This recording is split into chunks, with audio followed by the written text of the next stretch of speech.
Gracias por ser parte de nuestro canal, el diario de un masón puertorriqueño. Elegiste ser parte del grupo especial de este canal, por eso, tendrás acceso a mucha información que ayudar mucho en tu desarrollo personal y espiritual. El tema para este vídeo es: ¿qué es exoterismo y esoterismo?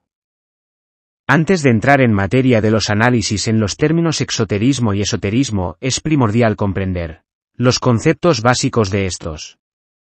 En la enciclopedia virtual Wikipedia definen el exoterismo como aquellas doctrinas y enseñanzas de tipo filosófico-religioso que no se ven limitadas a un determinado grupo de miembros y que, por lo tanto, son susceptibles de ser divulgadas públicamente y sin secreto.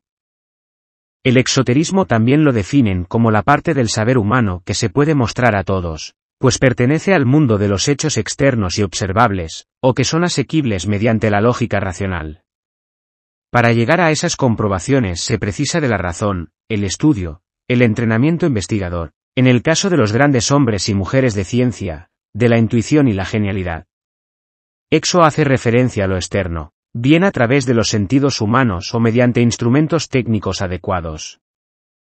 Mientras que el esoterismo, del griego esoteros, dentro, desde dentro, interior, íntimo, unido al sufijo ismo, es un término genérico usado para referirse al conjunto de conocimientos, doctrinas, enseñanzas, prácticas, ritos, técnicas o tradiciones de una corriente religiosa, que son secretos, incomprensibles o de difícil acceso y que se transmiten únicamente a una minoría selecta denominada iniciados, por lo que no son por los profanos. Por extensión, el esoterismo se refiere a toda doctrina que requiere un cierto grado de iniciación para estudiarla en su total profundidad. En contraste, el conocimiento exotérico es fácilmente accesible para el público común y es transmitido libremente.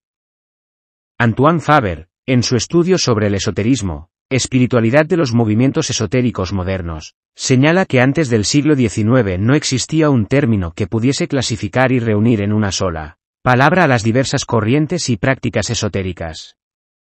La expresión existía solo como adjetivo, esotérico, de dentro, interno, y posteriormente se acuñó el vocablo esoterismo para denotar la cualidad de esotérico.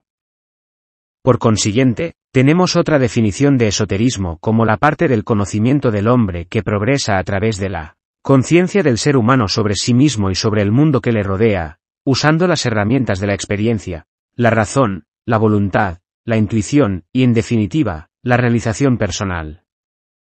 Eso significa interno, es decir, que se precisa de un desarrollo humano interno continuo y de un ajuste personal a las leyes de la naturaleza en sus dimensiones física, emocional, mental y espiritual, para poder acceder a tal sabiduría. A primera vista parece que las facultades humanas necesarias para acometer tanto al exoterismo como al esoterismo son relativamente similares, y en efecto, así es. La gran diferencia es que para tener éxito en las ciencias exotéricas se precisa una buena preparación intelectual, teórica y práctica, mientras que en el campo de las ciencias de lo interno es necesario que el ser humano realice un trabajo de autoperfeccionamiento, para de esa manera sublimar sus sentidos y facultades, así como despertar otros que se encuentran dormidos. La esotérica era una de las formas en que en la Grecia antigua se administraba la enseñanza, que solo podía ser recibida en el interior de las escuelas, y que se oponía a la que se destinaba al público y era impartida al aire libre.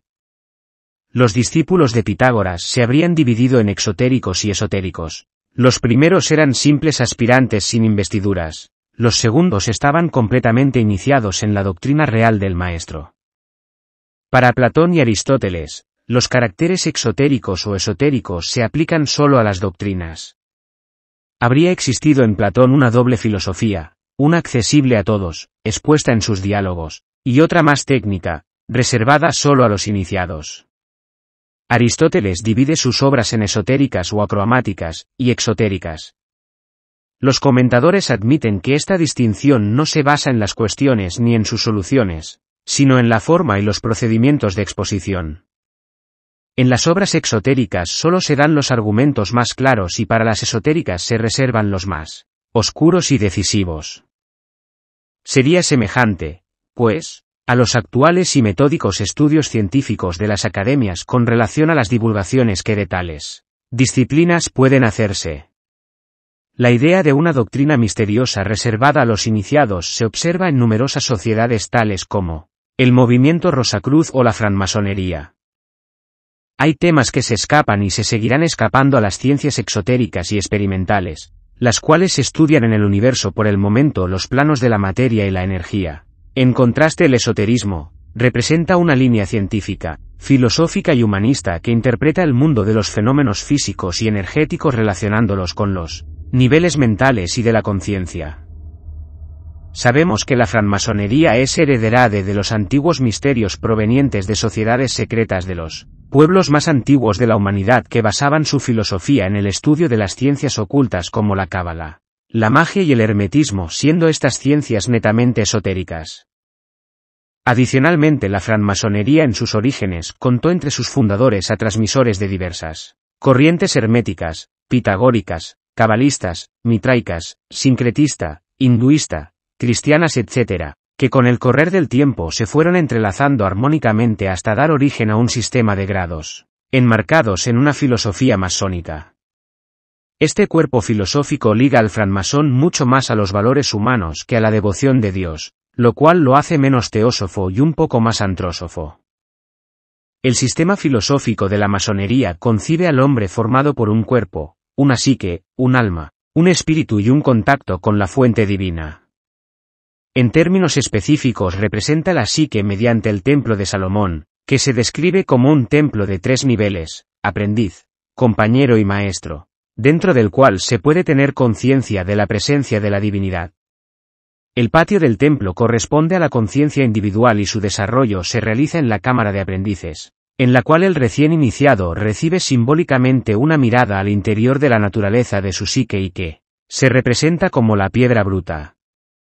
En tal sentido, si llevamos estas definiciones de lo exotérico y esotérico a nuestro grado de aprendiz, podemos ver que el recién iniciado viene de explorar solo el mundo tangible, basado en hechos visibles, donde solo existe explicación para acontecimientos lógicos o palpables, y al momento en que el venerable maestro en su proceso de iniciación dice que solo levantara la punta del velo para que pueda dar una ojeada superficial a los augustos misterios, comenzamos a explorar el mundo esotérico, en donde se jura guardar silencio de lo conversado y aprendido en cada tenida, manteniendo la discreción que tanto caracteriza al masón. En nuestros primeros pasos por la masonería comenzamos a experimentar el mundo del esoterismo, comenzando por el trabajo interno, el conocimiento del propio ser, como decía Descartes, cogito ergo sum, pienso, entonces existo, siendo este la piedra angular del desarrollo del aprendiz masón, en donde se debe esculpir esa piedra bruta que llevamos dentro, limando las asperezas de nuestros defectos y vicios, siempre en la búsqueda continua del perfeccionamiento.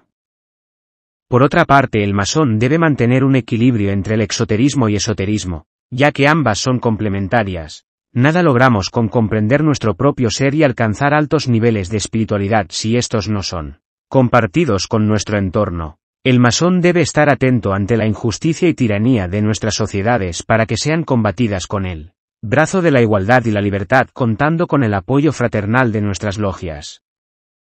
Gracias por visitarnos. Humildemente te pediré que te suscribas a este canal, que toques la campanita para que recibas una notificación cada vez que subamos un nuevo vídeo. Comparte este contenido y comenta. Eso es muy importante para que el motor de búsquedas de YouTube nos posicione mejor. Ayúdanos a llevar un poquito de luz a donde haga falta.